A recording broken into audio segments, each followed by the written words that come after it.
ಕೈಲಿ.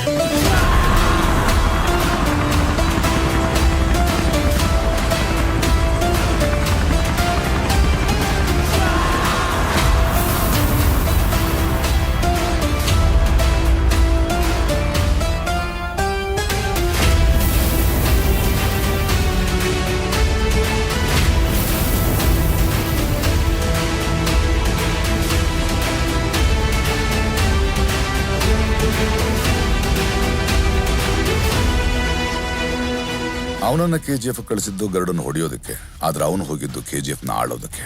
ಅದಕ್ಕೆ ಮೊದಲು ಗರುಡನ್ನು ಹೊಡಿಬೇಕಿತ್ತು, ಗಾರ್ಡ್ಸ್ ಇಂದ ತಪ್ಪಿಸ್ಕೋಬೇಕಿತ್ತು, ಎಲ್ಲಕ್ಕಿಂತ ಮುಖ್ಯವಾಗಿ ಜನರನ್ನ ಅವನ ಕಡೆ ಸೆಳಿಬೇಕಿತ್ತು.